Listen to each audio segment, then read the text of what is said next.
Hi everyone, and welcome to another episode of Trip Around the Multiverse with your host, the man from Earth 42, which is the reverse Earth, Carl Charles, and...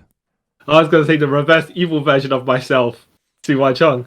Yeah. But we almost kind of ran into the same one. Almost. So this episode we're going to look at Spider-Man, Across the Spider-Verse, which is a sequel to Into the Spider-Verse. Yes. And then the next one, Beyond the Spider-Verse. Yeah. Well, okay. So the non-spoilers, and let me just say, watching this, I thought it was going to be... Obviously, it's a part one of part two. But I thought maybe like Infinity War, where it concludes itself. And it kind of does, but it also doesn't. Yeah. And because if you watch it itself, you know that something else is definitely going to happen. Yeah. Whereas, say you watch Infinity War, oh yes, he stabbed the half the world, right? Something's definitely going to happen, but they could just leave it at he slapped half the world, and that's that. Yeah. They could. Yeah. So this took more of a Fast 10 approach, where it ends on literally like, oh, wait. Yeah, because it was coming, not coming up. Not I was waiting for the end. I was like, it was heading to the point where the movie was finishing. It was wrapping up. Kind of. You feel it's wrapping up. And then I was like, but wait a minute. Yeah, all that time I was like, this could still keep going. Like I was thinking of a point where they could like cut it off, but no, it just kept on. Yeah. Well, all right, sure. Yeah, no, I enjoyed it. I wouldn't say it's as conclusive as the first one, because I have the story in itself, and then that's that, right? This is less of the gimmick. Actually, no, I was going to say less of the gimmick of the Spider-Verse, but actually, it's a bit more of the gimmick of the Spider-Verse. Yeah, that's a good way of putting it. Yeah. Yeah, because the previous Spider-Verse one just had a couple, and then it's like, a couple of Spider-Man, blah blah, right? Yeah. Introduce you to the gimmick, but this is like, yes, we're full on with the gimmick, people. Even though I wouldn't say a lot of them. There's a lot of Spider-Man, but I wouldn't say a lot of them get screen time, significant screen time. Yeah, which kind of makes sense. It's just like, it's just Easter eggs for people. Oh yeah, look, that's a Spider-Man you might like. Yay. Yeah.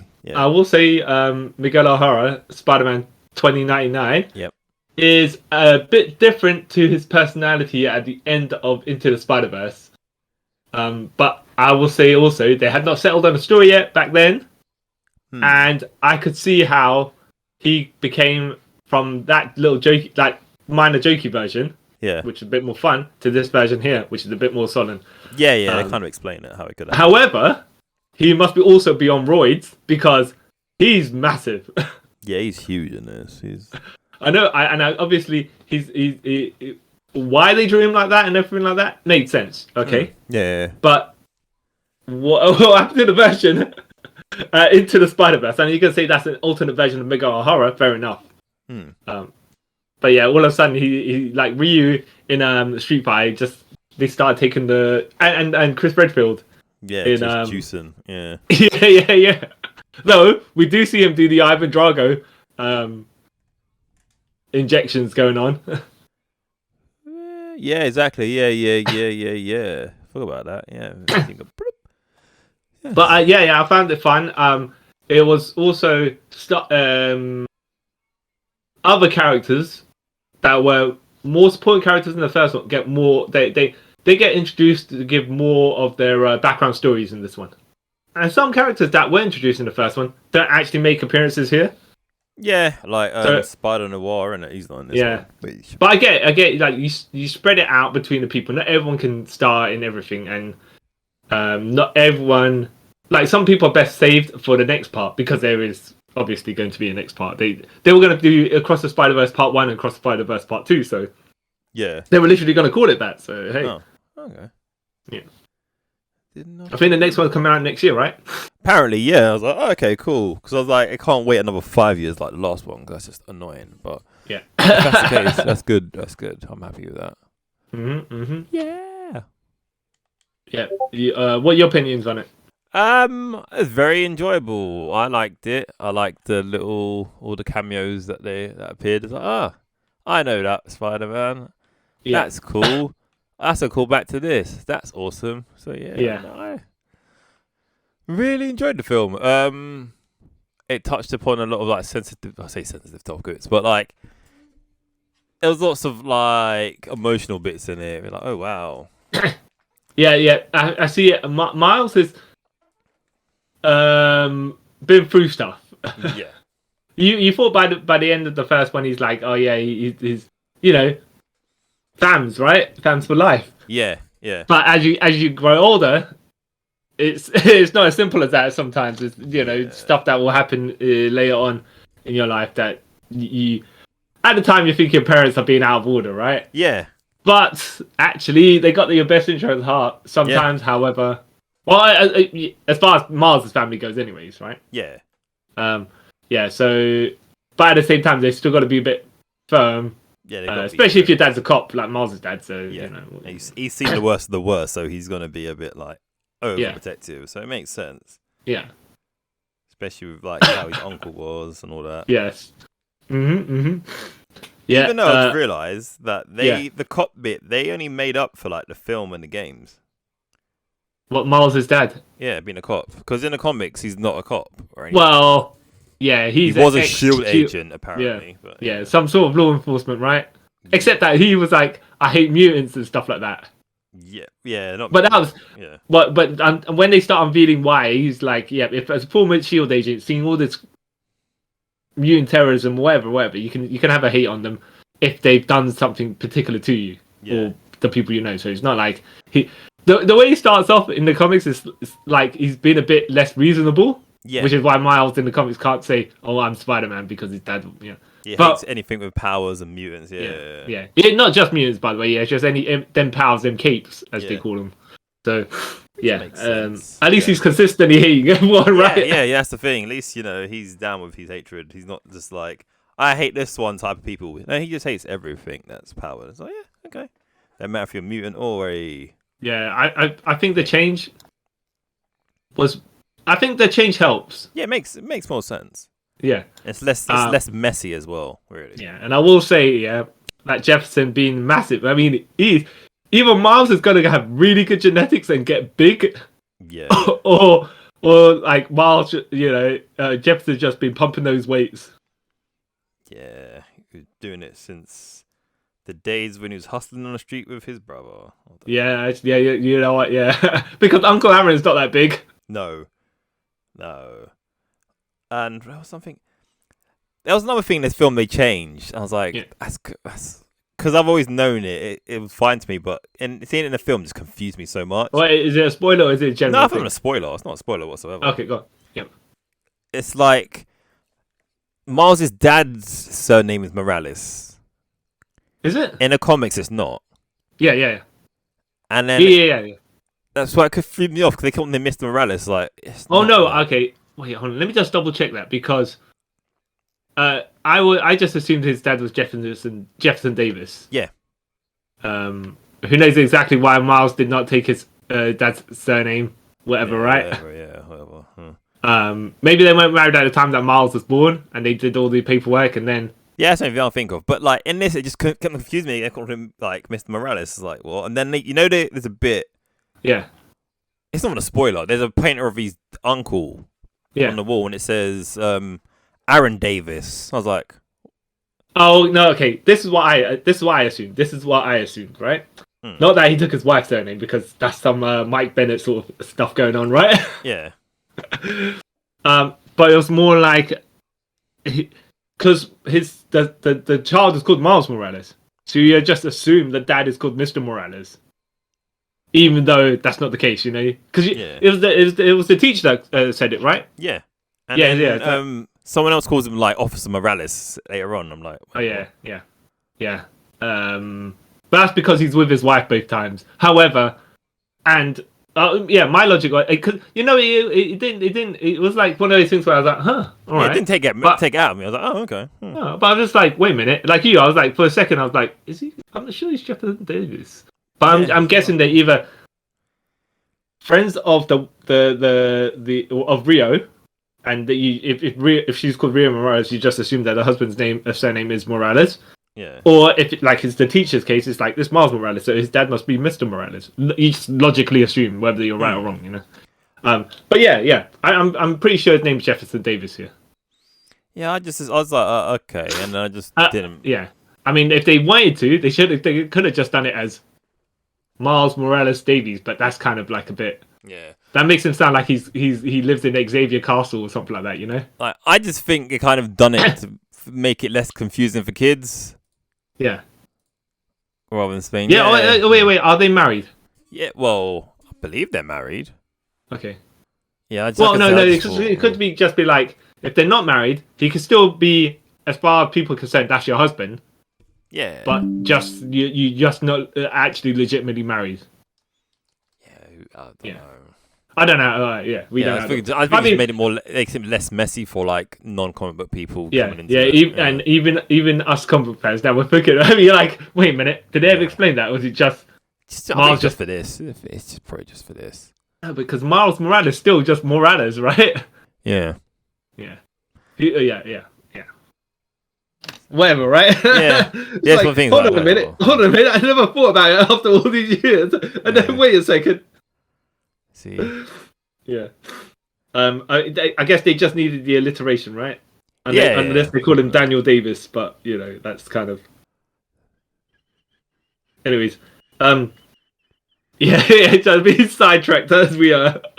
Yeah, sorry, but yeah. Besides that, it's a good film, good cameos, everything. Yeah. Enjoyed it. I'd say, you know, the animations, like, if you like the animation of the previous, it's similarly animated. I think they use darker colors for Miguel though because of reasons. Yeah. And they changed Miguel's costume as well. They put more red on his costume. Yeah, I think they filled in certain sections of the colors of the costume with more red, and it's darker black. Yeah. Well, to be fair, Miguel's costume is really navy blue, kind of blackish, right? Yeah. Well, But they set him in tone with his character arc. Yeah. Kind of. Yeah. Which is fine. But I thought it was well played. Yeah, man, it was really good. Yeah. All the voices, actors, and stuff in it were really good. Yeah. Yep, and definitely looking forward to the next one to conclude. Yeah. That's gonna be great. Yeah. I just wonder I mean, there's a lot of things they're gonna fill it in and then conclude. So did you think that this like how long was it? About 2.5 hours?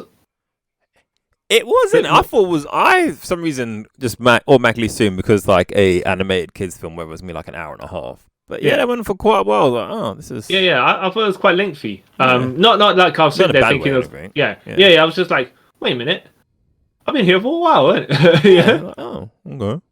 Yeah. This is cool.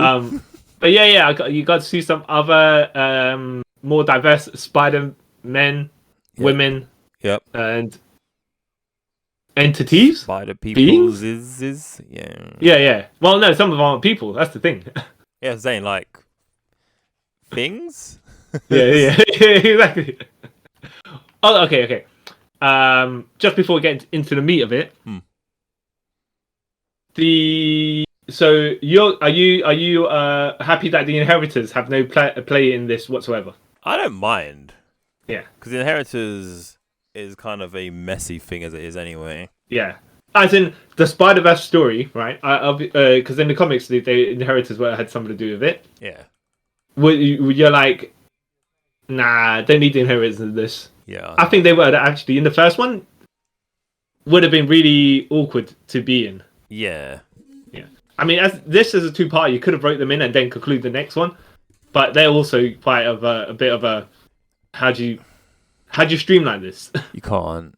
Like, I enjoyed the Inheritors storyline and everything in the comics because that was flushed over like X amount of years. But to put in a film.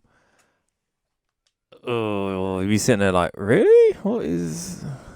Yeah. And like for normal audiences, I kind of like it's kind of like jumping the shark. Like I don't understand why. Yeah. Because you got so this guy beat up Spider-Man before, but he's an entity, and then He's trying to absorb all the spider life and whatnot. And then it's like, well, okay, why don't the other go after any other animal themed villains, heroes?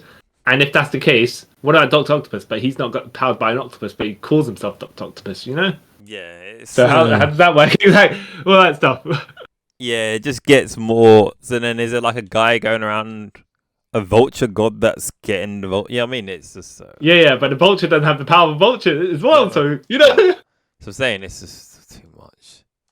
Yeah. Too much.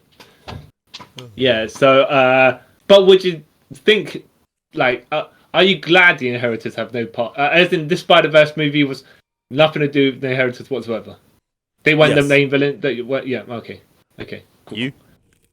Yeah, well, this didn't lead itself to be anything other than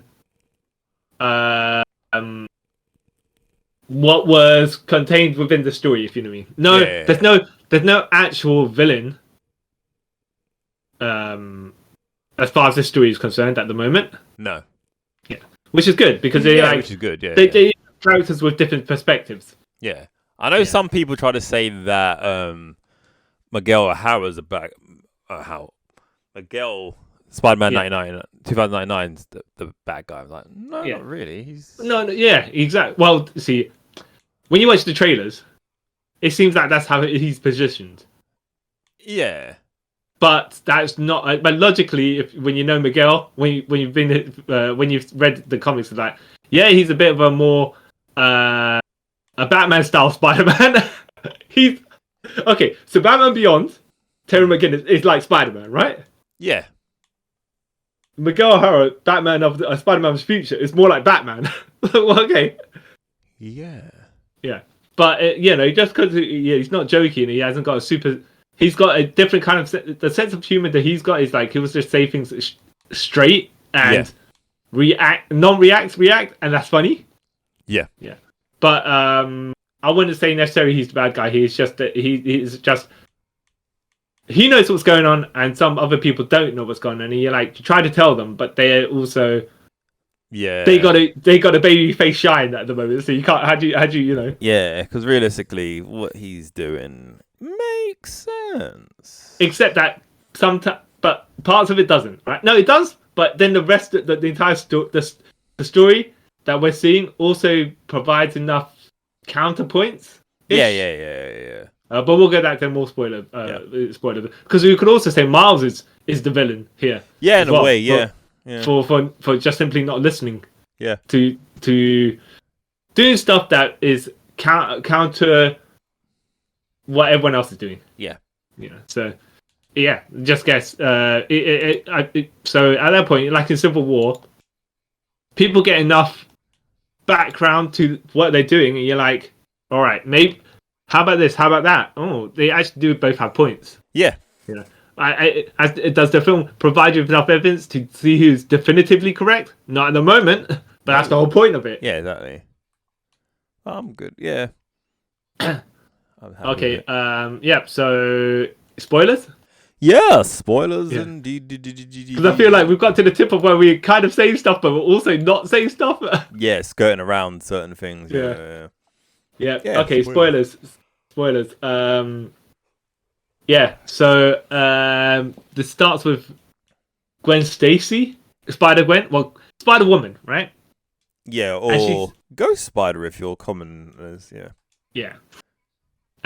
She is telling her backstory of how her Peter Parker was getting. But this is partially in the first movie, but really briefly touched upon. Yeah. So it just goes more in depth to that. So she goes obviously her best friend Peter getting bullied and everything. Like she got bit by the spider. She's telling these people Ned Leeds. White boy Ned Leeds. Yep. Who's rotund in shape as well but Ned Leeds in the comics wasn't that and no. Yeah. Telling to back up Peter. Peter didn't even go to his school with Ned Leeds anyway, so whatever, right? Not in the comics that is. Yeah, but alternate universe one. Yeah, Universe 65. Who knows? Yeah. So it's Yes, Peter's getting bullied, and he takes the lizard serum. So he's like, "Oh, Gwen, I'll teach them all." Gwen's looking for Peter in the prom. Yeah. And then this big, massive lizard creature just starts attacking everyone. And she's like, all right, well, turn into Spider-Woman, beat up the creature. Except I think the creature kind of charges at her. Yeah, through all like the damage it's doing and stuff, Yeah. it kind of destroys the integrity of the building, and a beam comes down, support beam comes down and crushes him, basically. Yeah. And then he turns back into Peter. And at this point, Peter and Gwen, Aunt May and George Stacey are really rock solid friends. Yeah. Because, you know, widowers, right? Yep. Widowers and orphans. Well, kind of not, but yeah. Yeah, we all stick together. Yeah. Yeah. So, when Captain Stacey sees Spider-Gwen with the body of Peter, he just naturally assumes she killed him. Yeah, because, you know, reasons. Yeah.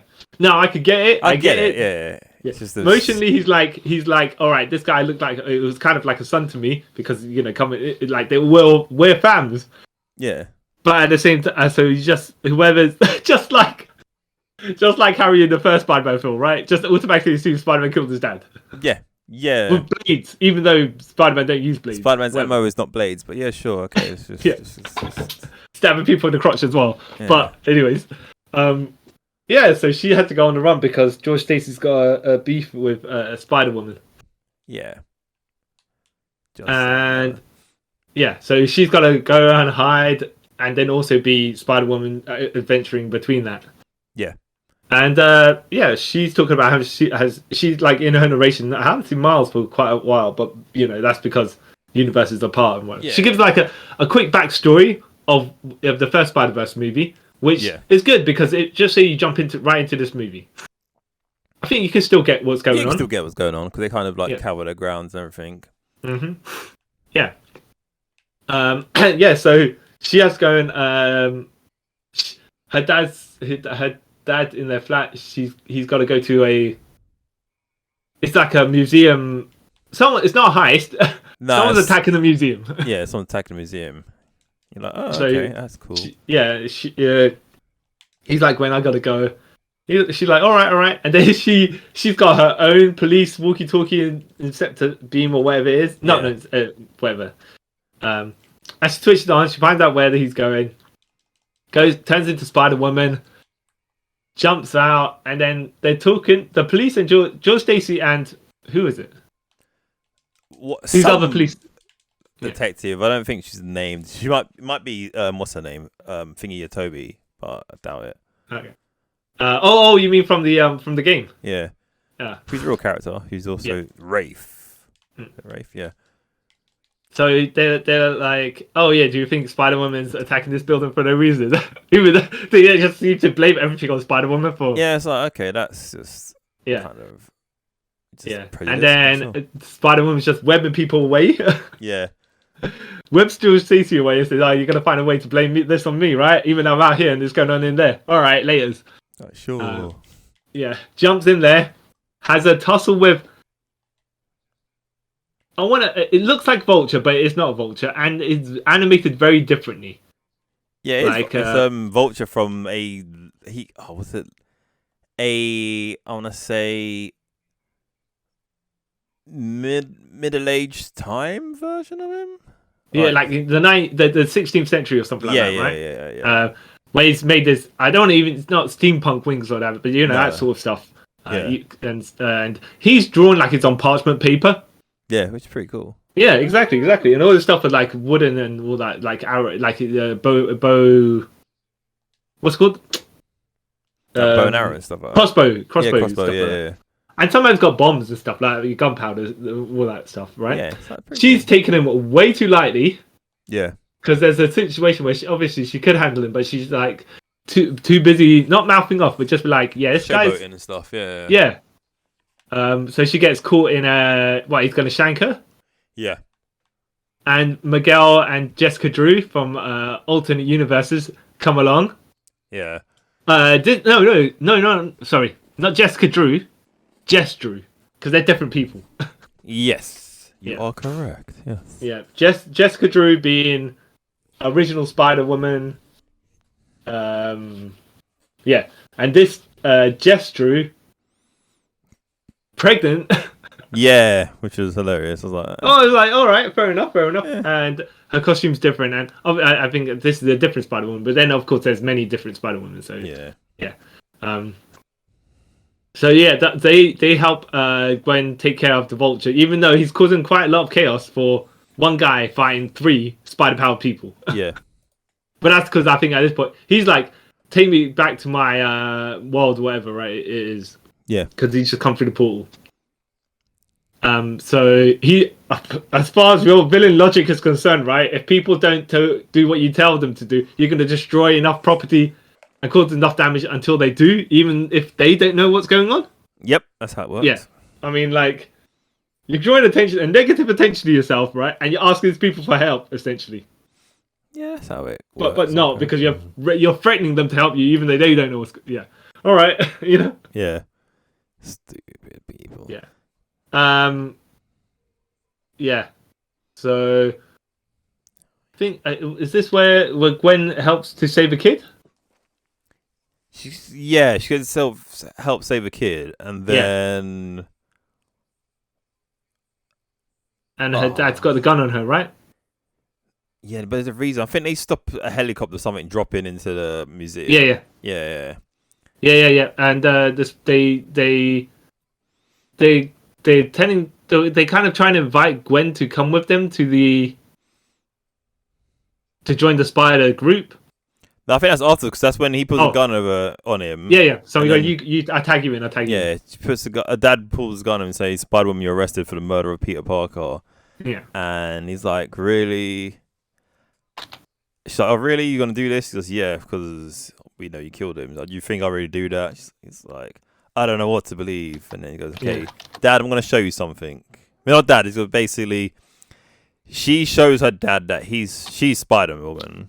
Yeah. And she's trying to like reason with him, like, yeah, you know, I just want you to listen to me for once, you know, listen to your daughter. And then he goes, "Gwen Stacey, you're under arrest for the murder of Peter Parker." So that's when Miguel throws like some force field trap around him, and they offer her the wristwatch to become a Spider-Verse Spider-Verse agent, and she goes with him because she can't stay with her dad anymore because he thinks she's a murderer.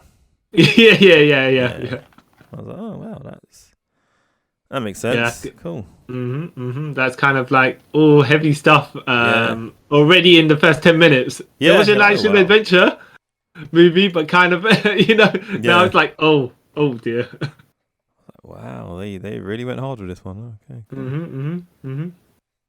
And then after that, that's when we get the back to Miles, and he's like, "Yeah, I'm Miles Morales, and I'm Spider-Man. I've been Spider-Man of Earth 1610." Yep.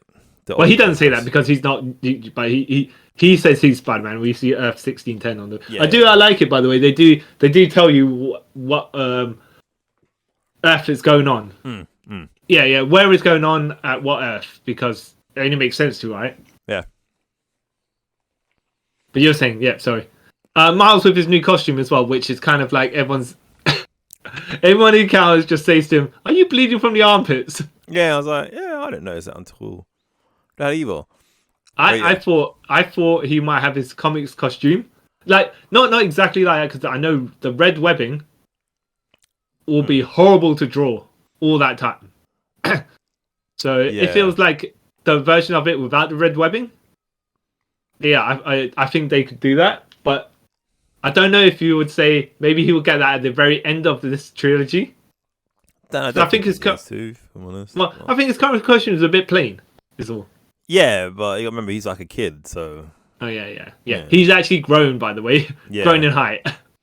He's had his growth spurt, he was saying. Yeah, so basically he fills you in for the last, like, I think it's like a year or whatever since in their time Spider-Verse. It tells us that Aunt May's moved to Florida. He's Spider-Man. Yeah, conveniently rang her out of the story. Yeah. I'm like, all right, well. Well, to be fair, you don't really need to do you? She's not. Oh, yeah, it's true. Yeah. So yeah, he fills you in with that, and then while that's going on, we see the villain of this movie, or one of the villains of the movie. Well, the plot device for this movie. The plot device for this movie. Yeah, exactly. I want to say he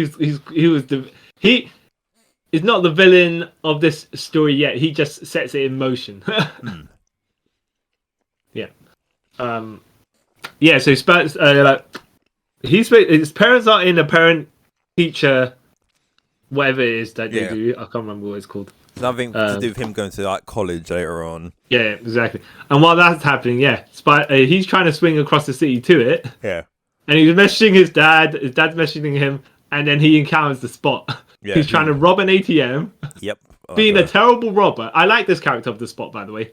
Yeah. Because he's talking, right? He's very talkative and stuff like that. And he just don't know what's going on.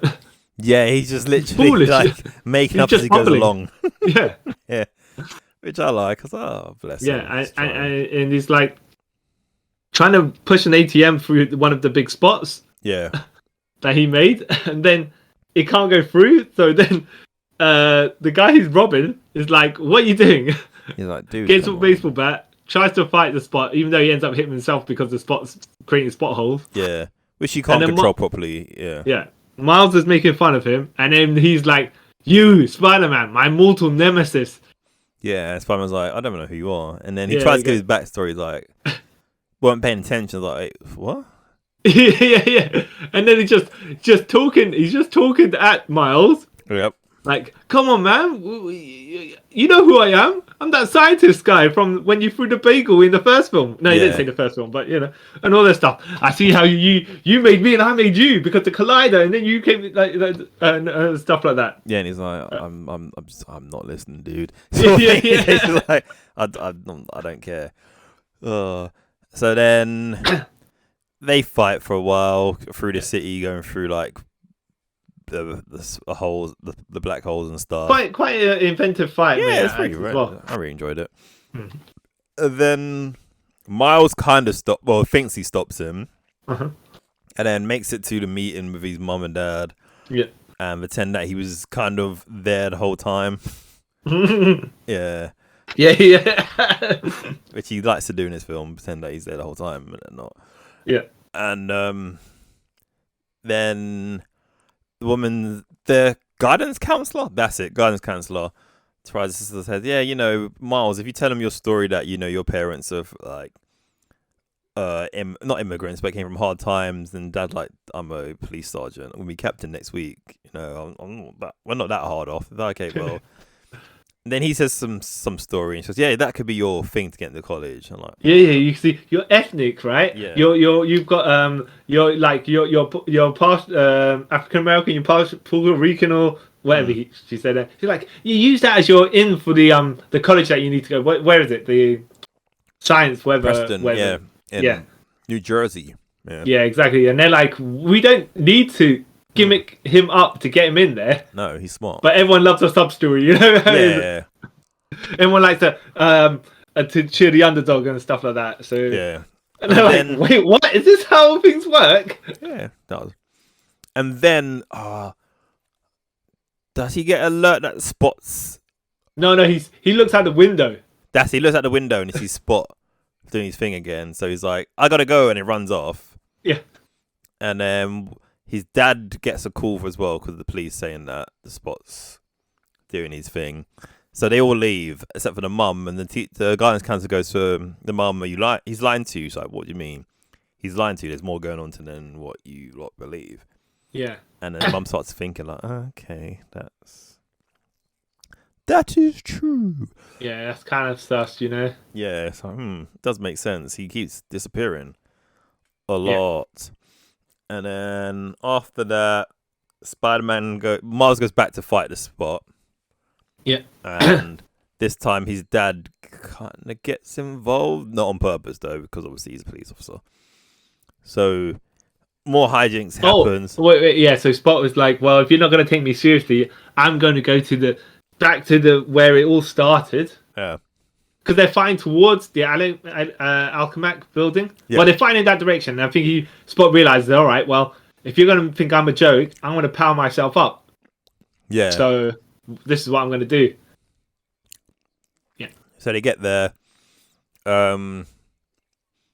Miles' dad nearly dies a couple of times. Yeah. Yeah. And then in the end, Spider-Man, Miles stops him, the Spot again. Actually, no, the Spot disappears into one of his own holes. Yeah, right. Yeah, he kicks himself. Yeah, actually, he kicks himself in the butt. Yeah, so he's kind of fighting.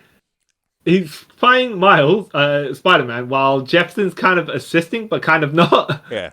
You know, it's like one of those things where he can assist where he can, and then he endangers himself accidentally because he doesn't know how to handle the craziness. Yeah, you're like, oh, okay. Yeah. Yeah, so he kicks himself in the butt, knocks himself out, and kicks himself into one of his own holes. Yeah. Yeah. So he disappears. Yeah. Mm-hmm. And then so Miles is kind of happy he'd done that, and he goes to his dad, not knowing that he's Spider-Man. Yeah, we did it. And he looks at him like, huh? Okay. And then he tries to have like a father-son talk with his dad. I mean, like, tries to find out more about how his dad feels about. Yeah. A man to Spider-Man talk. Yeah. And his dad's like, yeah, my kid's smart, but he does dumb things. And he's like,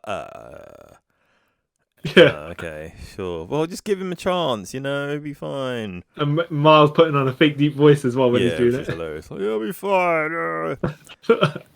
And then he leaves, gets back to his place, and he's kind of bummed out again that he hasn't got no one to really talk about being Spider-Man with. His life is hard, etc., etc.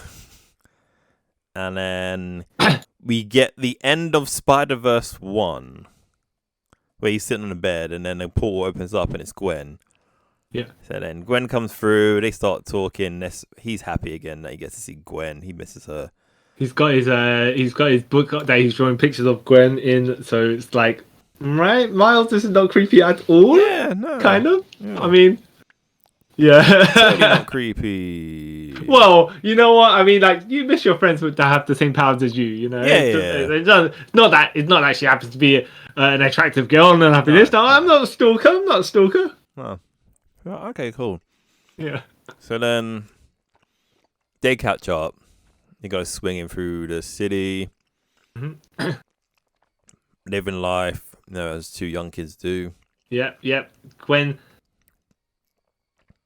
teaching him to swing a bit more, not dangerously, but they're a bit more extreme, right? Yeah. But then she swerves out of his view. Yeah, for a minute. You're like, oh, okay.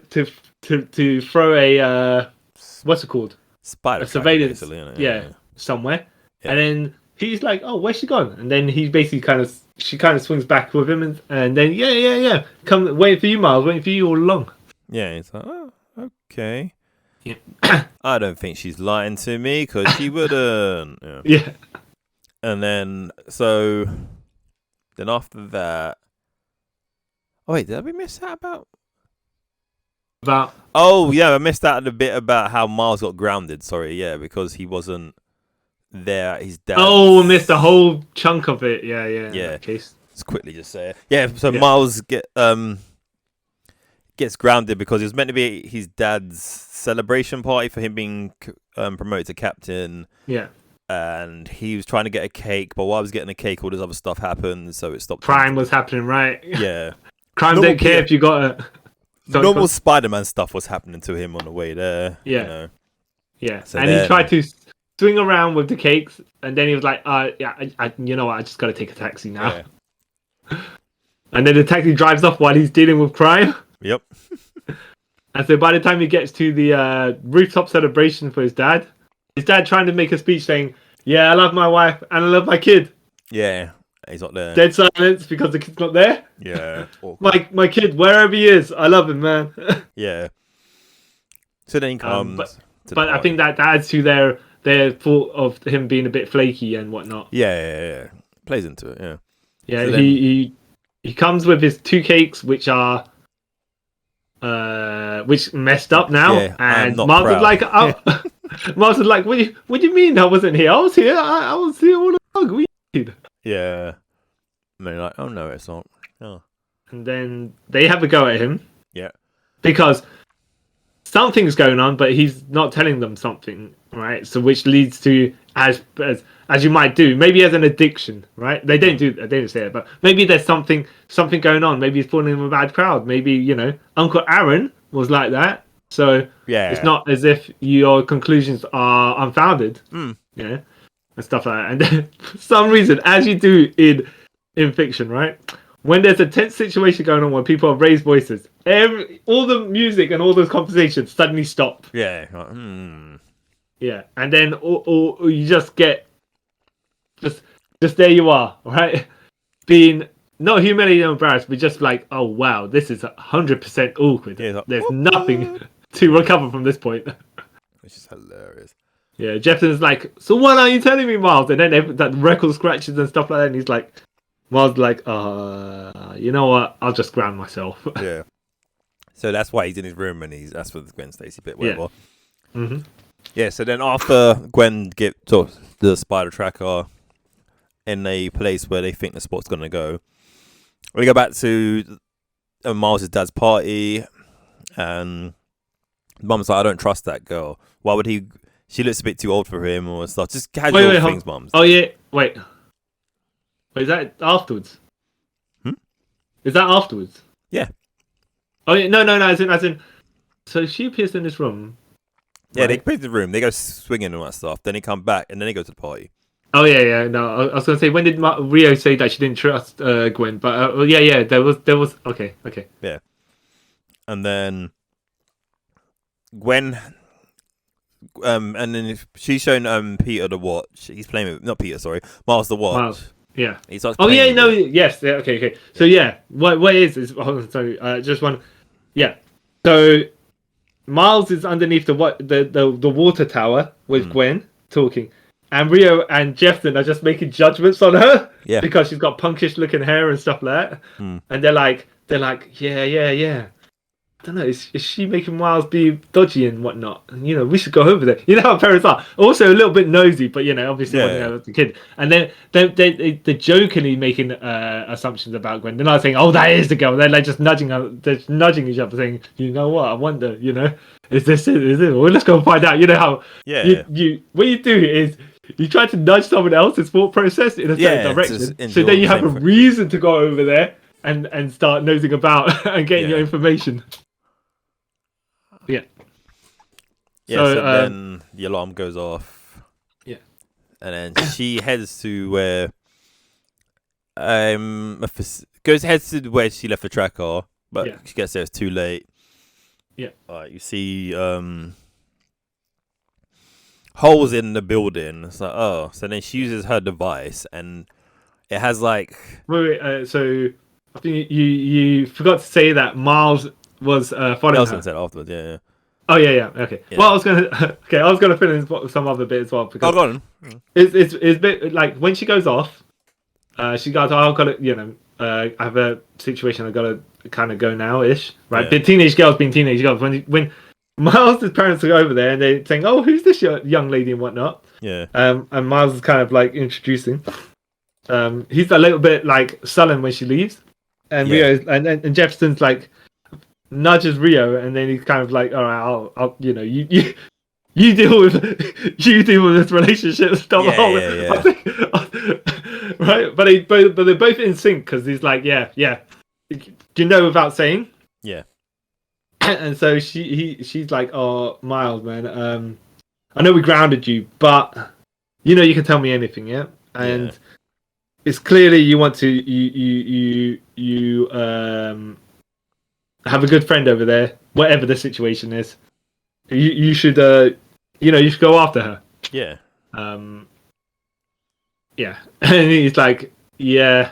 Maybe I should. Yeah. Yeah, maybe I should. Thank you, Mom. And then he goes off, and somehow, right? She goes off. He has a conversation with his parents, and then somehow catches up to her. Yeah, that was. I was a bit like, that doesn't make sense, but all right, sure. Yeah, but so she's where the spot was, and when he came back. Yeah. Because what he was doing in his own spot world was popping through his spots. Yeah. And it took him into different dimensions. Yeah. Yeah. Lego dimension. What was the other ones? Oh, was it Lego? Yeah. Ah. Crap, I can't remember now. It was the Lego one because it has a little bit. Uh-huh. It's gone out of my head now. Okay, well, he goes into a couple of... Oh, no, I think there was one dimension where the old lady hit him across the head of... the Venom dimension. Yeah, that was it. And the Venom movie dimension. That made me happy. I was like, ah, ha, ha.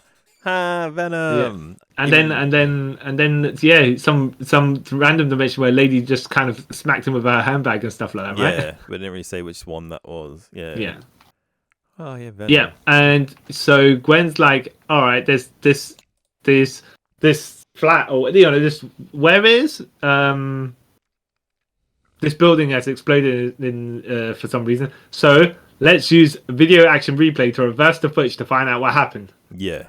And the spot was making a another temporal collider thingamajig. Yeah. In his home, which to power himself up. So how bad could it go? Of course, it goes really bad, but that's how you do, Yeah. Yeah. So Miles is invisible because he has some powers that other spider people don't have, and he sees all of this. Yeah. And then Gwen's like, and then he's like, right. So Gwen came here to track this guy, and not to hang out with me. What's that about? And I think it's this way Jessica Drew pops in and said, look. No, Jess Drew pops in and said, look, we gave you time to sort this out, right? And it didn't tell Miguel. Yeah. But look what happened. You need to shape up. I need to tell Miguel what's going on. And and Gwen just kind of begs for a little bit more time. Said, like, I let him go, so I will catch him up. I will catch him. And then Jess is like, but it's like, here's the thing. You got distracted. Yeah. How can I trust you? Yeah. And he said, look, let me try and clean up my mess before it gets worse. And Jess is like, all right, fine, we'll give you a bit of time. You go and do it. Do what you can. And as she jumps into the pool, Jess goes back to her pool. Spider-Gwen makes a pool herself and goes to go in it. Miles turns visible after she's gone. Yeah. Looks at his city, New York, or where his parents, the kind of the building where his parents are. Yeah. And then he's like, "Sod it! I'll jump in. I gotta help save this girl in case she gets herself into trouble." But that pool is open for quite a long time as well, considering. Yeah. All right. Not so calling out plot convenience. No, it's like, you would think. Usually when they step in it closes. All right. Yeah, so sure. Yeah. So. Yeah. Then he's like into the Spider-Verse now. Pretty much, yeah. He's like, da-da-da. Yeah, they jump into Manhattan? Manhattan, yeah. Indian Spider-Man. Yep. Parker or something like that, with his amazing hair. Yep, his amazing hair. Yeah. Very, very Indian themed Spider-Man. Is this one from the comics as well? I think he is, isn't he? Yeah. Yeah. He's from the comics, yeah. Yeah, because there's another Indian Spider-Man as well that was. I think this is it, but they just updated it for the comics. Okay. I thought there was another for the comics for the film. Oh, okay, yeah. Yeah, and I think so Spider-Gwen has met these people before, kind of, but. Yeah, she's met them before. Except for like Indian Spider-Man. I'll just say Indian Spider-Man because I can't pronounce his. I can't his name. Indian Spider-Man's like, what's going on? What was going on? What was going on? Is this was the spot causing trouble? Yeah. Mm. And basically, they're like, gotta stop him. And then Miles is like, "Oh yeah, I'll help too." And they're like, "All right, who's this guy?" Indian Spider like, "Who's this guy?" And then Gwen goes, "He's Miles. He's not supposed to be here."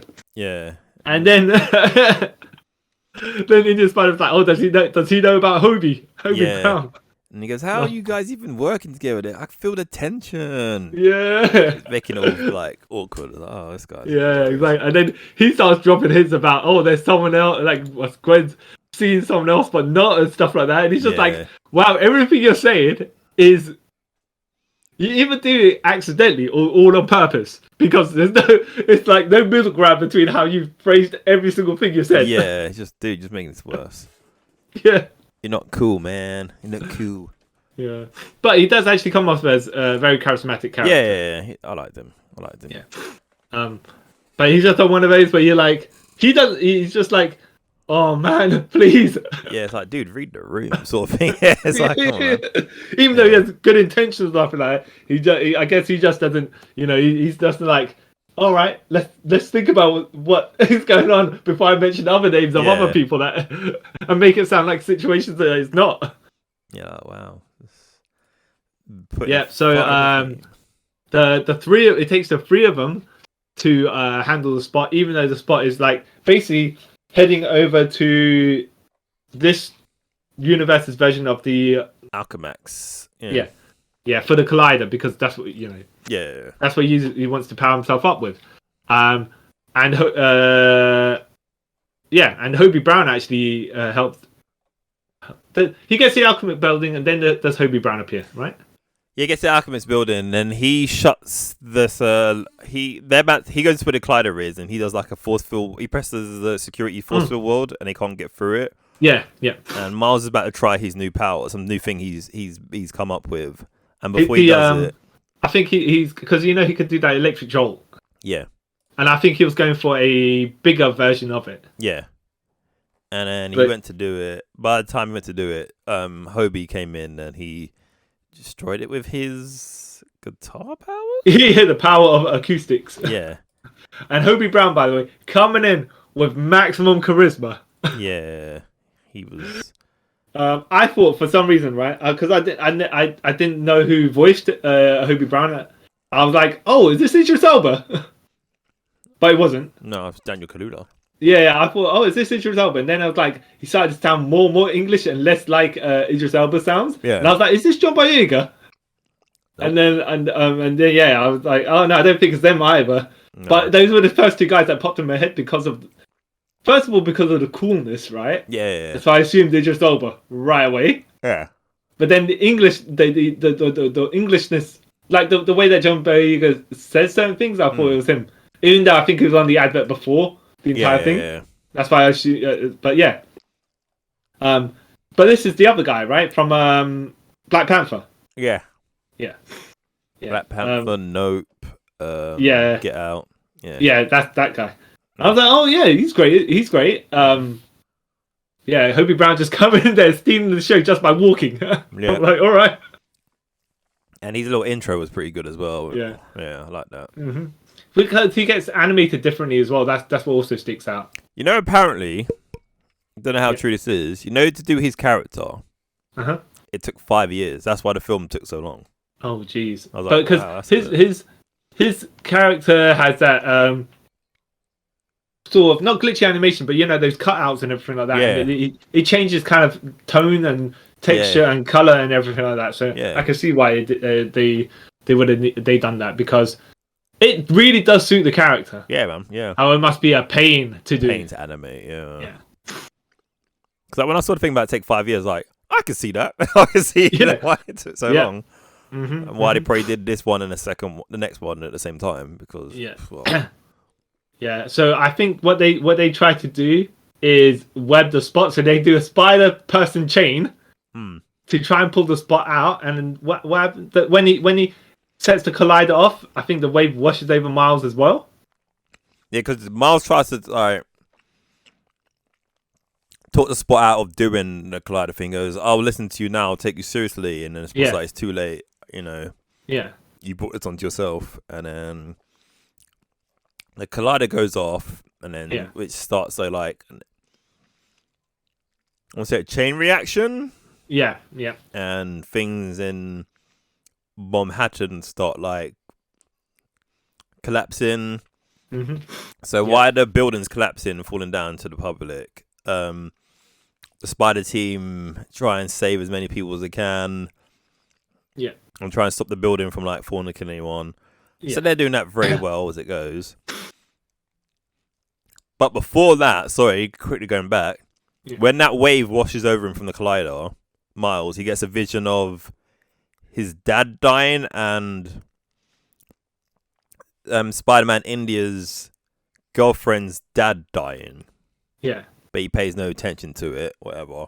So then they go through, again, still saving people. When they get to the Manhattan Bridge. Yeah. So I'm pretty sure that's probably what it is. Yeah. Like the Manhattan Bridge. And there's a little girl who's about to get like crushed by something. And Captain Singh, Spider-Man India's girlfriend, dad, goes to save him. But Spider-Man India's, he's too busy trying to stop a bus full of people going fall into the sea. A bus which also happens to have his girlfriend in it as well. So he's like, I can do both, tries to do both, but it's not. Then Miles goes, I got to go and save him, and Gwen's like, no, Miles, you got to stay here. Yeah. And he goes, then he goes, no, I can do it, I can save him. And Gwen kind of lets him go. So he saves Captain Singh. General Singh. Yeah, I don't know who General Singh is. Captain Singh. And they're like, yeah, we saved the day. But then the planet starts glitching. Things start getting worse. Yeah, and then this is when the recovery team sort of comes to try and stop the glitches and stuff. The spaceship full of spider people that teleports in. Yeah. So it's like, okay, they've encountered such things before because they'll use whatever devices they have, their tech, to go in and do all the to minimize damage. Yeah. See if they can. Because there's a well, you find out exactly what it is a bit later on when Miguel.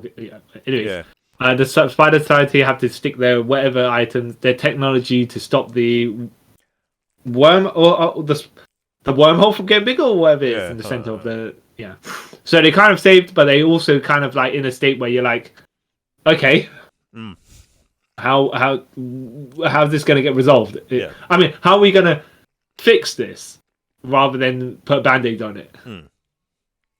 Yeah. So then so the Spider people on that Team Spider, which will be Gwen, Howbie, Miles, and Spider-Man India, get sent to what do you want to call it? What do you want to call it? Spider Central, I guess. Yeah. With the Earth that has all the Spider-Men on it, or Spider-Women, whoever, the central. Yeah, it's on meeting point. What's the city in Spider-Man 99 200 Spider-Man 99? New York. Yeah, that's where it is because it says New York, Earth 2 something whatever. Yeah, I don't. Is that his Earth? Because I'm wondering. I don't think that looks like. I don't think it's his Earth. But I think it's meant to be a version of that Earth. Okay. Yeah. So, So Miles is walking into the entrance and he sees a whole mass of Spider-Man, different types of Spider people, and he's like, "Oh, this is cool." And then Gwen's like, "No, this is just the lobby." Yeah. And the further they go, the more Spider people he sees that are just sticking all over everywhere. Yeah. Even Spider-Horse, like Outlaw Spider with his horse. Yeah, Web Slinger, that's his name. Yeah. Peter Park's car, right? The actual car that is the Spider-Man. Yeah. Scarlet Spider, who is drawn from Tom Lyle's artwork. Yeah, and he's all like broody and moody, like. Yeah. That's quite funny. I'm only a clone. No. I mean, okay. Sad. Yeah. Yeah. I was like, you know what? They kind of they treat him as a bit of a joke, but I think he should get more respect than that. But at the same time, they're like this tongue in cheek. They're not like mocking the character. No, they're just like they're mocking the era he came from. Really. Yes, exactly. That's what it is. Because I was like, actually, Spider-Man, Spider is actually a really cool character. Yeah, They could really do something with. But at the time he was around, yeah. It wasn't the best of times for good old Spider-Man. Yeah. So they go to the wait, hold on. And who's the girl that Spider-Man meets? Miles meets. She's Spider-Bite, is it? The tech girl. Yeah, Spider-Bite. Yeah. Yeah. And then they're like, "Oh yeah." Not like, "Hey girl, hey dude," but just go like this. I was like, okay, a little something. Yeah. That they kind of acknowledge, but kind of not. Right. On their way to Miguel, the main the war room was saying it is. Oh. Yeah. So Miguel's there being all moody, saying, "You know what you're doing? Like you Miles, you're not even meant to be here. You. Who brought him here? What's going on? Why is he even here? Why is he even around me? Why is he in my presence?" You know, I'm like, wow, Miguel, dude. And then he goes all like mega emo-ish, and then Peter B. Parker comes in and says, "Give the kid a break, he's cool." And then we see Peter from the first one, the one who taught him.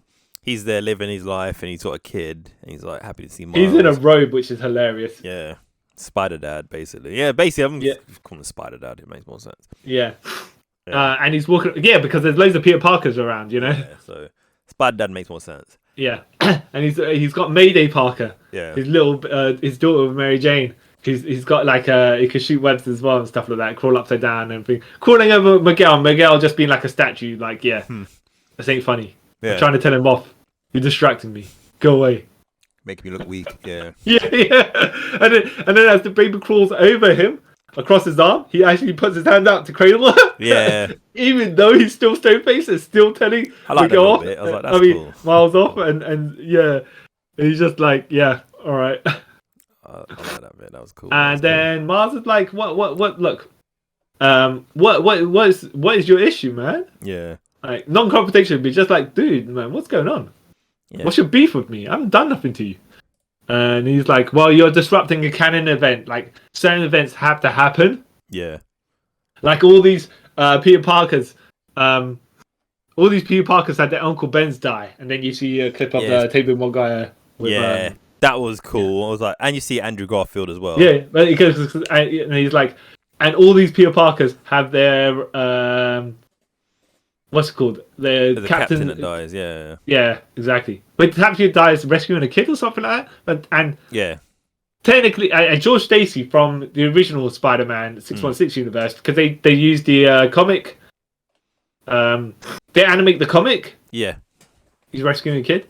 Yeah. And technically speaking, I know Captain George Stacey in the Amazing Spider-Man films didn't actually run in the way of anything to rescue. No, but he dies. Yeah, but he did rescue a kid because he did say Spider-Man was a kid at the time. So, as much as it was not technically true, it was true. Yeah. Work around, yeah. I think as well, we just forgot to mention that when Miles Morales was walking around the lobby, he walked Donald Glover. He saw Donald Glover as a Prowler. Yeah, and they actually, I don't know how much of the Prowler costume they made, because really they covered him with most of that purple cape. Yeah, which makes more sense. You're not gonna make a whole costume for like a 5-second like Easter egg, But I was like, oh, that's cool. Yeah, that's cool because that kind of confirms that he in the MCU is the Prowler and becomes the Prowler. Yeah, when he talks about his nephew, that is Miles. Yeah, from Spider-Man Homecoming. Yeah. Even though I didn't reference it whatsoever. So yeah, I mean, referenced it since, anyways. Oh well, they did reference Spider-Man in it. It's like Homecoming Spider-Man in this at the beginning. Yeah. Go on. They, they play that in the trailers all the time as well. Yeah. They were talking about. Don't get me started on Doctor Strange and that idiot, that Spider Kid from that idiot. What's 1998 or something like that? 999. Whatever. They got the Earth right though. Yeah. Because in the movies they're calling it 616, which is not. Yeah. And I get Mysterio saying it, Yeah, but I don't get it in Doctor Strange. Yeah. Because that's not. Yeah. Oh, and I thought you were going to say about something about the Puerto Rican cut of Spider-Man No Way Home. Wait, what? So in the Puerto Rican cut of Spider-Man, or was it the Brazilian cut? I think it's the Puerto Rican cut. At the end of where Spider-Man gets in that new building, the apartment. Yeah. There's voices and stuff like that to the side of him. Yeah, I think in the Puerto Rican dub they make those voices louder and they put subtitles on. Yeah. And they're talking to Miles. Okay. As in, they mention their kid Miles and stuff like that. So it's like, all right, well, that's the Easter eggy, Yeah. Yeah. Okay. I mean, whether it's actually canon or not, that's up for debate. Probably not, but yeah. Okay. I mean, it doesn't hurt the film. It doesn't make less sense. It's just like, yeah, okay. So Peter Parker lives in the same apartment complex as A Miles. So yeah, okay. Yeah. Okay. Anyways, yeah. Yeah. So Miguel, go on.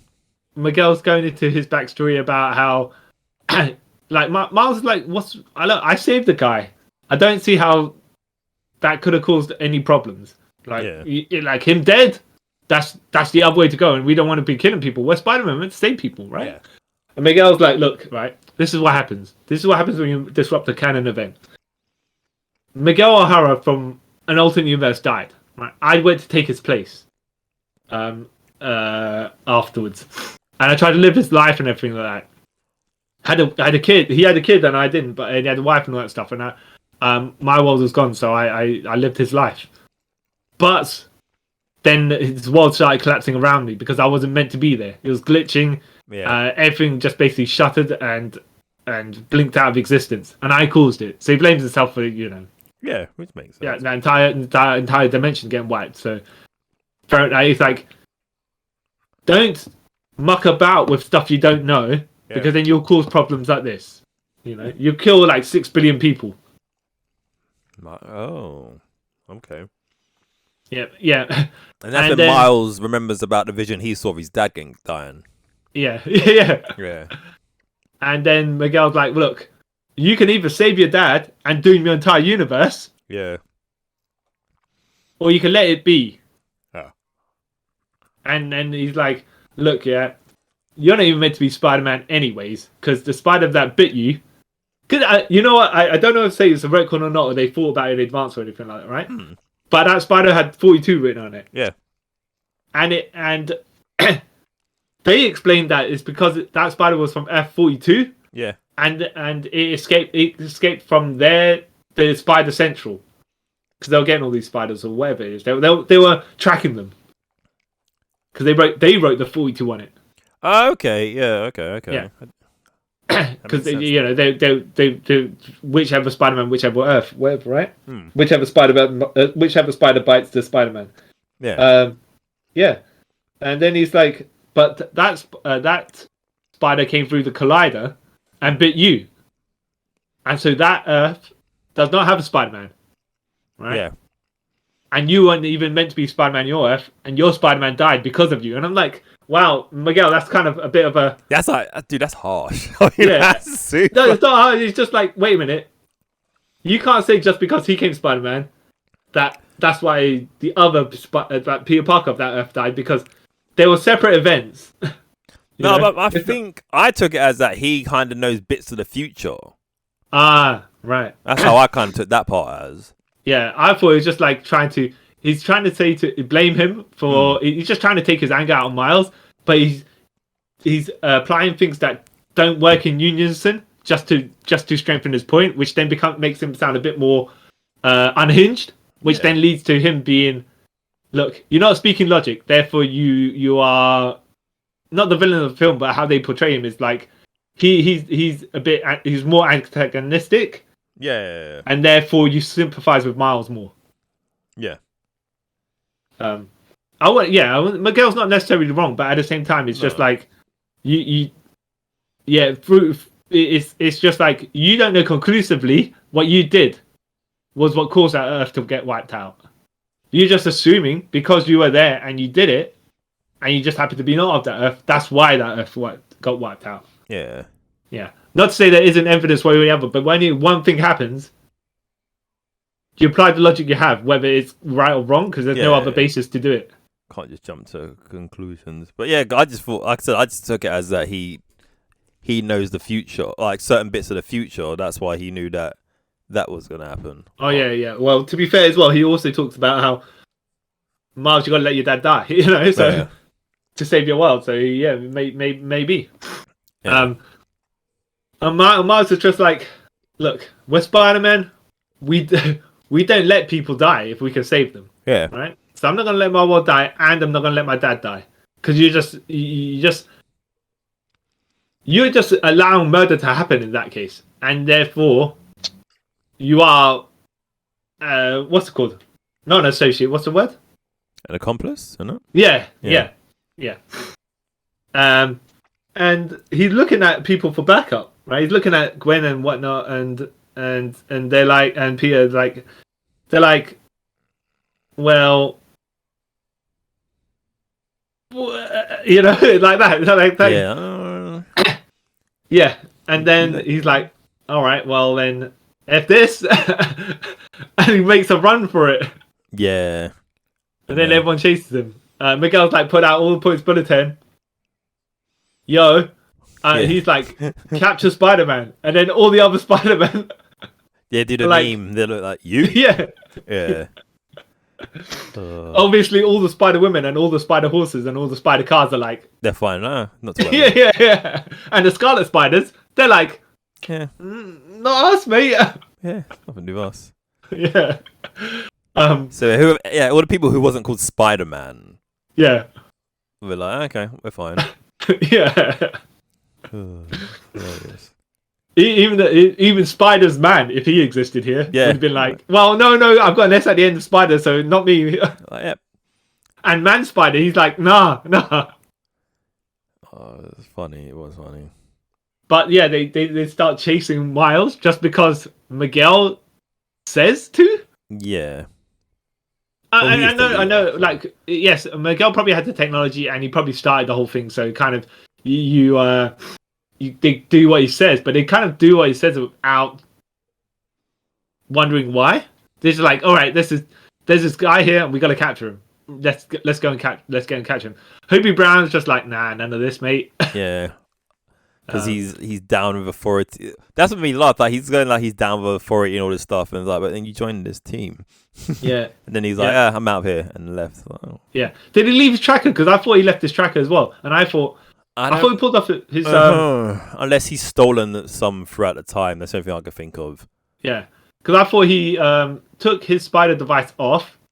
Well, while Miles was getting chased. Yeah. Like he kind of like, well, I'm not, when they run out of the war room area. Yeah. Central chambers, whatever it is. He kind of just pops his his spider device off and drops it. Yeah. And says, "Yeah, none of this. I'm not out of here." And I thought, okay, Miles is going to come back and get that and then teleport out. Yeah, no. But yeah, he wasn't referenced again. No, it was later on. Well, sorry. Yeah, it's referenced later on. I thought it was a different device. It's a different device, but yeah, it's kind of like he's referenced later on. So yeah.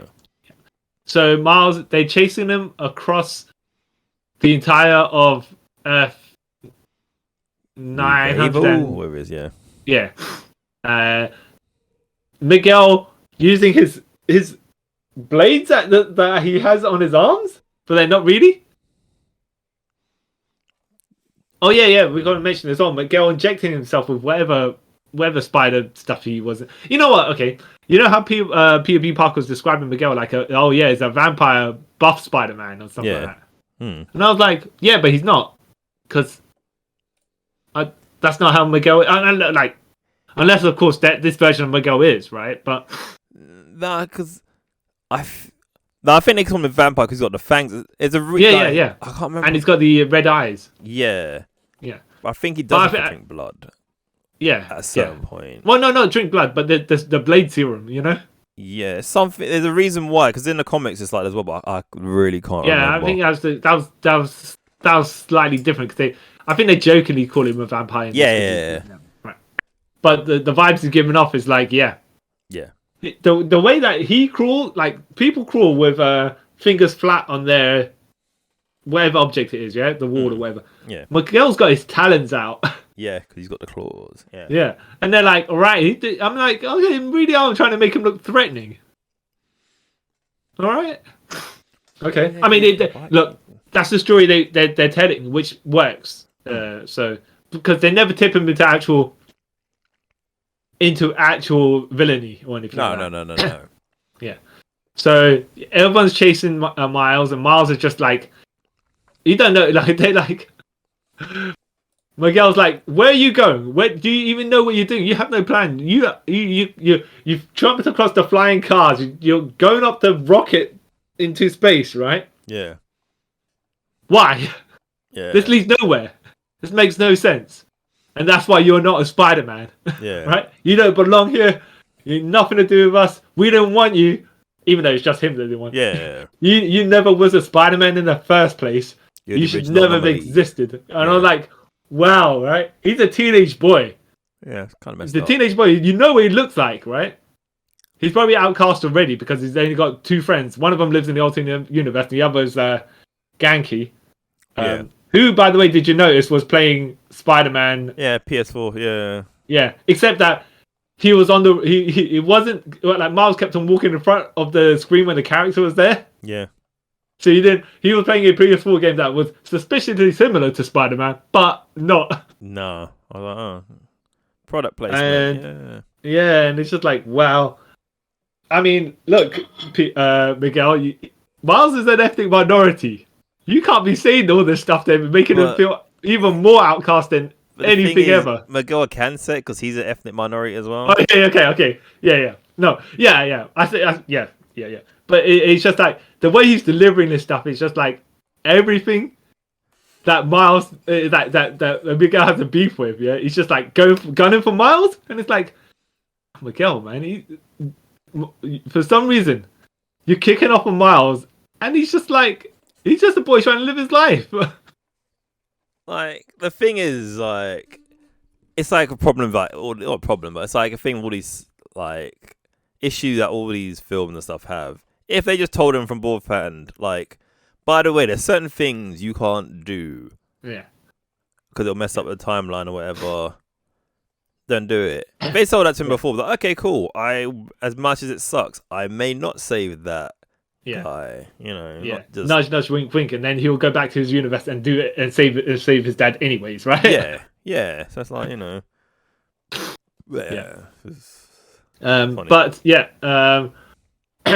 so Miguel just like blasted him, and then Miles is like, because he's pinned him against the rocket that was going up into space, and he's like, look, what are you gonna do now? What are you gonna do? And Miles is like, well, first of all, I do have a plan. You just know what it is, right? You're chatting rubbish. Secondly, I'm just gonna do this. So he kicks him off, and he jumps back in. He turns invisible and kind of glides back through the earth. And they're like, get him! And obviously he's invisible, so you can't see him. I'm like, oh, because he could have turned invisible from the very beginning, right? Because they don't know he can go invisible. Yeah. But he's like, I got all these Spider-Men to chase me, and now I'm gonna go back to the watchtower. Ha! Yeah. Good. Yeah, that's game plan right there. Yep. And you can't find him now. So yeah, he sneaks back into the watchtower. Spider Bite's still been there. Yeah. But Miguel's like, all right, well, I'm going to start switching on these. Not Miguel. Miles says, I'm going to switch on these things to send me back to my Earth. Somehow, which he intuitively knows, but you know, hey, he's not a stupid guy though. That's the thing. Yeah. And he was going to do the technology there was going to learn. In Princeton, anyways, is something to do with the atomic whatever there was, you know. Yeah. So I can accept that he can read the console. Yeah, same. Because he's been practiced in it before. Yeah. So the spiders, they get sent back to their dimension where they're from. What basically the machine does it will send anyone who's back to the dimension they come from. It doesn't matter if it's a spider or whatever. That's what they do. The anomalies they're catching from the breaks in the it reads your dimensions. DNA to bring you back to the dimension that you came from. Yeah. Wait. That's what it did with like because when they walk into the lobby, but you see like Rhino, the Donald Glover, Prowler, all that stuff. Yeah, basically said the spider device. I think it's slightly inconclusive on certain things as well. But it'll read some things differently than it reads other things. I think it reads their DNA and it sends back to that. Yeah, exactly. Yeah. Because now, did you notice that at the time? Because it's going to be, we're going to spoil the end. We're just going to jump to something that's ahead, but it has to. It shows on screen, so you can't really dodge it. Yeah, I noticed it straight away. Yeah, it's like when Miles is getting sent back, it says F42 on the console, right? And I'm like, wait a minute. Because I was like, I don't think Miles comes from F42. Nope. But then, one of those things where you're like, all right, I assume it's just one of those things where I didn't clock right away going, is that wrong? I was just like, that number doesn't seem right. But, Yeah. What did you think when you saw it? I know. So it was like, yep, I get it. I know what's going to happen. He's gone to the wrong place. Yeah. See. Yeah, I didn't notice it right away. I was like, right, okay. Yeah. So everyone's they're like, all right, well, clearly Miles has gone back to his home dimension, right? So who what's the team? There's Miguel, Scarlet Spider. For some reason, he chooses Scarlet Spider to go with him, right? Or whatever. Cool. Jessica, Jess Drew, and Spider-Gwen. Yeah. No, he kicks out Spider-Gwen. Because he sends her back to her. Oh yeah. Sorry, yeah. And then yes. Wait, who? No, but he takes someone else, right? No, just them. Them three. Two. Yeah, them three. Yeah. Him. All right. Jess, Drew, and Ben. And Scarlet Spider. Yeah. Ben Riley. Mm-hmm. Yeah. So Gwen gets thrown back to her dimension. Yeah. And she has to go back to her dad's house because she has nowhere else to go. And they have a little talk, and she's like, "Dad, why don't you just you still think I'm a murderer? Why would you think that? Yeah. And then you're gonna arrest me?" And he's like, "No, I quit the force because you're my daughter." And well, I think he said, he should say, "Why didn't you arrest me?" And he's like, "I can't, I quit." Yeah. I quit the force." And she said, "When did you do that?" And he's like, "About halfway through your speech." Yeah. I was like, "Oh, all right." Yeah. And she goes and hugs him, and they reconcile. But I think as well because she disappeared for an extended amount of time, and he's like, "You know what? Yeah." At the end of if he arrested her and chucked her in jail, at least he could see her, right? But if she just kind of runs away, he's like, "Nah, that's not that." As my daughter in the end of the day, and I didn't even listen to what she had to say. Why am I making assumptions? Like he got his time to stop thinking emotionally, and start thinking logically. Rationally, yeah. It was a nice little moment as well. Yeah, because he was ready. He was like, when she came back, and he was like, "You know what? Yeah, you take the house right now. I'm gonna go for a long walk or something like that." Yeah.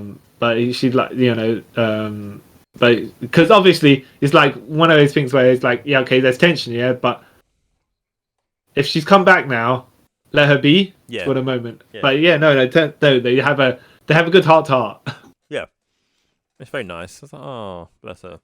Yeah, and then he's like, oh, by the way, your boy Howbie dropped this around. Yeah, he's quite intimidating. Yeah. And it's a spider device from Howbie's world, which looks, I don't want to say janky or anything like that, but it teleports and it's built in the style of how Howbie's animated. Yeah. And she jumps through the portal to go and save Miles. Yeah. Miles, assuming she has to beat up Scarlet Spider. Shouldn't beat him up. She's just like, No. does like 2 Oh, no, moves no. to him. She ambushed him and just threw him back into, took his teleport off and threw him into the what's it called, the thingamajig, right? Yeah, yeah. Which to put him back to his own Earth 94. Yeah. Well, Miguel is watching over Jefferson, and I think Jess Drew is following Rio. Yeah. Is that correct? Yeah. And then Gwen races to Miles' house. Yeah. And while this is going on, Miles is racing to his house as well. Yeah. So once Gwen dealt with Scarlet Spider, Miles climbed into his apartment room, and then he's getting his jacket on because he has his mom comes in, and Miles is like, oh, okay, I'm gonna put my big puffer jacket off to hide my spider suit, and this is when Gwen is outside the window, kind of being a bit tense. Waiting her moment to yeah. So Miles is talking to Rio and whatnot, and saying, remember you said that you would love me no matter what and stuff like that. And he goes, Miles is something. She goes, Miles, is something going on. He's like, something is going on. I should have told you this ages ago. I should have told you and Dad a while ago. I'm Spider-Man, and she's like, who's that? Who? He goes, Spider-Man, a guy, gets swinging around saving people. Look, this costume here, right? And she goes, oh, that's cool cosplay right there. Yeah, but who is this Spider-Man? Yeah, no Spider-Man here. And he's like, what? Obviously, as we know. And she also goes, oh, you took your braids out. And he's like, yeah, I thought I'd do something different. Yeah. And that's when he kind of starts trying to put 2 and 2 together. Yeah. And then he's like, and then he hears a familiar voice, I think, like in the hallway, and he's like, Uncle Aaron? What? Yep. And then that's when we see Gwen go through her window at Miles' house, and he's not there. And you realise, Miles is on a different Earth. Dun, dun, dun. And Aaron's just giving a stack of cash to Rio. Yeah. And he's like, Miles, I thought we were doing something. Yeah. Right? And then Miles like, yeah. And Aaron's like, come this way. Come to the rooftop then. Let's go. Yeah. And Miles steps up. He glitches on the rooftop and he realizes he's on the wrong Earth. Yep. But the thing is like, Aaron looks back by the time Miles has stopped glitching, and then Miles is like, oh yeah, it's just, asthma. Did he say asthma or something like that? Just remembering the plan that I told you, but can you tell me? Something like that. Yeah. Something silly, right? Yeah. Oh. Yeah, and then so he gets to the rooftop, and Aaron being he's super cool and calculated about this, by the way. He's like not tipping his hat whatsoever. He's just walking, and then he's like, yeah, so the plan, right. And then as Mel turns around, he gets decked in the head. Yeah. By a flying character in the dark. Yeah. And this is where it goes to Gwen. Yeah. It goes to Jefferson and Rio on Mars' Earth, talking about, I don't know what's wrong with that kid. He's got issues. We gave him a chance we cut him some slack, and he's being a bit disappointing to us and stuff like that. Yeah. Right? They I want to say their usual parenting stuff, but what it is like they're voicing frustrations to each other as parents would about their kid who doesn't, right?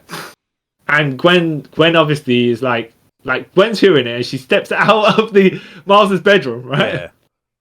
And they're like, excuse me? And then it was like, I mean, the first thing they should have said is, was Miles in there too? Yeah. Because that's what his mum kind of thinks. He's like, hold on. Because I think she's wearing his jacket or something, isn't it? Yeah. Yeah. But she's like, look, I can't tell you what's going on with Miles, because that's his to tell you. Yeah. But I can tell you, your son is he's amazing. The most amazing guy I've ever met, and I'm going to help him any way I can. But he's in a situation, and I'm trying to find him, and that's all I know at the moment. That's all I can tell you. Yeah. But don't think that he's a horrible kid or nothing like that. He loves you more than you know. And they're like, all right, first of all, not sure about how trustworthy this girl is, right? But the way she's delivering her lines is like, you know what, there's genuine concern there. Yeah. And then they're like, all right, well, okay. Gwen, if you find Miles, tell him that we love him, and tell him he's also grounded for 5 months. Yeah. And then... But they say that jokingly. They say like, they like, yeah. And Gwen's like, yeah, I get the joke. I know. And she leaves. Mm-hmm.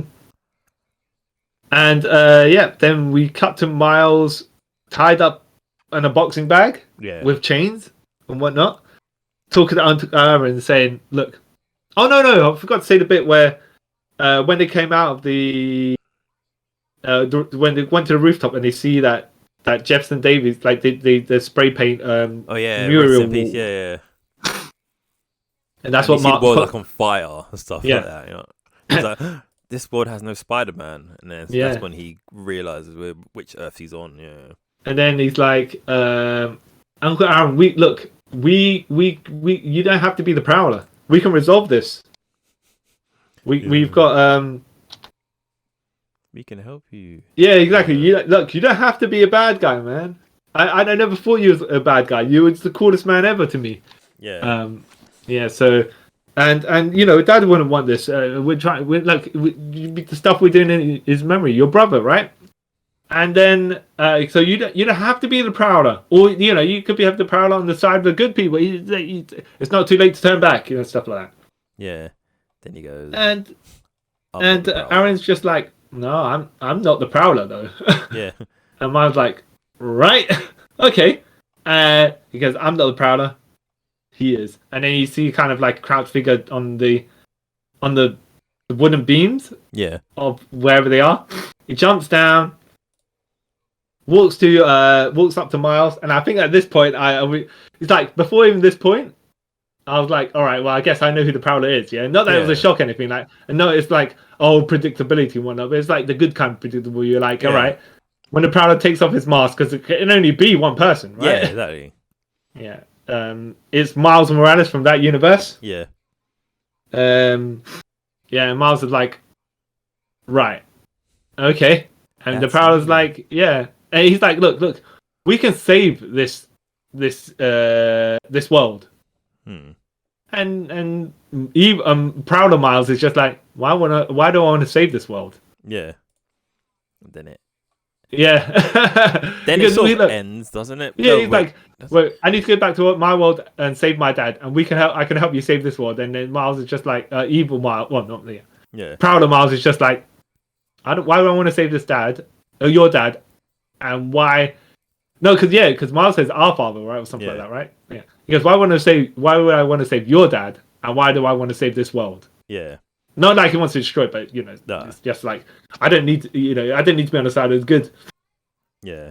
And then that's kind of where it ends. Then because then we see Gwen talking about how she's gonna go and find Miles, and she gathers up her team to help them find him. Yeah, with Peter B. Park. Well, it's Spider Dad, Mayday, Spider-Man India, Howbie Brown, Spider-Bite, Penny Parker from the first one. Yep, and Spider-Man Noir from the first one. Yeah, and Spider-Ham. Yeah, and while then also the Spot is getting ready. Still he's inverted his colors. He's become fully being evil now. Yeah, because he was white with black spots, and now he's black with white spots, and he's glitching and he can't control himself. He's like, I am the ultimate being. Yeah. I'm gonna get you, Spider-Man, sort of thing. Yeah. Like, oh, okay. I was like, okay, all right, cool. Yep. And there was no end credit scenes. Yeah. Except for Miles of Return in Beyond the Spider-Verse. Yeah. Like, oh, okay. So yeah. I like that they went specifically, here are the villains of the story until the very end, and they haven't even done anything villainous yet. No. Yeah. So it's the Spot is kind of I wouldn't say necessarily he started off as a villain, but he set the stuff going, right? Because he went because he was a spot, right? All he did was start. He was like clumsy robber and stuff like that. Yeah. But when he started gathering more power, then he hasn't done anything massive yet. No. In the sense, yes, he's caused chaos, but he's not done stuff that's inherently evil. No, not yet. I think the power's going to go to his head and he's going to start being a bit more, but that's for later on. Yeah. And he still could turn it back as well at this point. Yeah. So, Miles from this universe, Miles from Earth 42 as the Prowler, that was a good twist. I was like, oh, right. Yeah. Yeah. I didn't know if they were going to use... saw coming, but not coming at the same time. So, yeah. Yeah. I didn't know if they were going to use Miles Morales from, F1616 Miles Morales. Wait, what? Do you remember that character? Oh, yeah. Who was the, what's he called? He called the Ultimate or whatever it was? Something like that. Yeah. Where he collected the Ultimate Universe stuff and made... I don't know, I was like, wow, that's kind of a... Yeah. Ultimatum he was called, yeah. Yeah. Was it Ultimatum? Yeah. Yeah. Weird. So, I don't know how powered up the Prowler will have to be to compete with Spider-Man, but all right. Well, it depends. Well, if it's this Miles, he's quite smart as well, isn't it? So Yeah. He could do it. Apparently. Yeah. Well, what's cool about Miles is they could go not the Iron Man route per se, but he can have tech to even himself out. Yeah. Probably was going to be. Yeah. So that's cool. It's a neat idea to... First of all, I want to know what's going to go on with the rest of F42 and how that Miles is going to turn out. Also need to know what's happened with the Spot. And then how is the team going to find Spider-Man? So there's enough strings where you're like, yes, this cliffhanger is it makes me want to see what's happening next. Yeah. Yeah. We'll see. Quite intrigued, very intrigued. Exactly. Good stuff all around. I'm glad that's only coming out next year rather than Oh yeah. 5 years time like the other one. Yeah, I'm quite happy about that. Would you have preferred the sequel come out a bit quicker? Yeah, I would prefer if the sequel came out in like December. It was like 6 months, but Yeah, because you would have thought, they did it with The Matrix when The Matrix was... and they did it with another film as well, right? Another set, well, like, anyways, The Lord of the Rings was like every year, so that was kind of... Cool. Yeah, but that was deliberate because they just claimed the Christmas spot. Yeah. And they did it all the time. They were like, yeah, and now we're going to have the Harry Potters there, so no one else can have this spot. Just all stay away from us. Yeah. But... we will see. Yeah. So, I would say definitely go and watch it. Unless you want to watch them back to back because they do leave you on cliffhangers and you're like, yeah. Yeah. Okay. But yeah, man, great film. Yeah. Do you think the Tom Holland Spider-Man is going to make an appearance in it? I thought it was going to at least show like a picture of him or something. Yeah. But they've got to save some cameos for the sequel, right? Yeah. Yes, technically speaking, the MCU made an appearance because Donald Glover was there as the Prowler. But you could also argue that is not a Prowler. I mean, that's not the Prowler of the MCU. Yeah. Which is funny because also Donald Glover voiced Miles as well. Yep. Also, Donald Glover pretty much is the inspiration for Miles anyway. Yeah. And Donald Glover was trying to play Spider-Man in The Amazing Spider-Man. Yeah. But he was trying to say, look, we don't have to do Peter Parker Spider-Man. Yeah. Which I don't know how that would have turned out because Miles wasn't. I think the first Into the Spider-Verse helped Miles break the mainstream. Yes. Yeah. Yes, that is true. I think in 2014 it might have been a bit too much, too quickly because he hadn't been around for that long either. No. Well, you needed like something like Into the Spider-Verse. Yeah, he needs something to get more name value to him, and the way that Into the Spider-Verse did it was just like, look, if you like Miguel, right? It's you're handing off a legacy. The thing is, like, this guy is trying to prove himself as he's going along, and you're with him all the way because he's failing as well. Yeah. But he's trying. Which also reminds me, by the way, the way that Miguel was talking to Miles here is like how Sinestro is talking to Carl Rayner. Yeah. He was like, "Yeah, you weren't chosen as a Green Lantern. The ring didn't choose you. You got handed off it, right? Yeah, you're the only one. Sort of you're thing. second rate. You're nobody." I'm like, wait a minute. Wait, hold on a second. When you look at it logically, they're ordinary people, right? Like Miles and Carl Rayner, right? Yeah. They just got gifted the powers, but they weren't chosen. No. And yet they probably have to work twice as hard to bring you respect. And you still disrespect him, you know? Yeah. It's like they started at level -5 or whatever it is, yeah? Yeah. And they got to level 10. You guys started at level 1. So cut these people some slack. They on your level. Yeah, exactly. It's not being dicks. Yeah, exactly. They're on their levels and they had to do so much more to get there. Yeah. But, so I was like, oh man, Miles, yeah. Oh, good kid, man. I love this one. Yeah, so yeah, glad that we don't have to wait 5 years for a sequel. So that's that. Oh, okay. Before we go on, yeah. Okay, there's a reason why Miles is named Miles Morales and not Miles Davison. Okay. Okay, in a story in 2019, Jefferson told Miles that his mother's surname became Jefferson's the reason why Miles has his mother's surname is because Jefferson's dad was very abusive and wasn't a good person, and he wanted Miles to have a clean start in life. Well, that's why he's got Morales. That makes sense. Okay, all right. Yeah. So they flipped it weirdly in the film. All right, cool. Well, I mean, logically speaking, though, wouldn't Jefferson... So, Jefferson's mum maiden name. I know she's going to say she started being a bit of a troll during her married life, you know. Yeah. Well, who knows exactly, but kind of makes sense if you track the records and then you see Jefferson Davis and then you see Jefferson Davis's mum and her criminal record, whatever it is, then you wouldn't want Miles to associate with that, you know. Yeah. So that's why he has his mum's name. Yeah, that makes sense. Yeah. Yeah. Okay. Yeah. Cool. Yeah. So you're saying into the Spider-Verse, across the Spider-Verse, double thumbs up. Yeah. Yes, sir. You? Yep. Good. Yeah. Yeah. The only thing I can say was it doesn't conclude in its. Well, I mentioned before, it doesn't conclude in itself enough. Yeah. To take it as a single movie.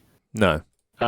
If they ended it just before Miles got kidnapped, if he realized he's on Earth 42, yeah, and they stopped it there, then you'd be like, all right, that's something, yeah. Yeah, I mean, all right, yeah. But no, they throw a bit more into the bag, and you're like, wow, all right, you know what? Where's the next one? Yeah, literally, yeah, that's what they did, But like what I was saying before, it went by quickly for a movie that's 2+ hours long. Yeah. Very quick. Yeah. All right. So I'm the Spider-Man of the future that cuts the promo on the youngest Spider-Man by calling him trash. CY Chung.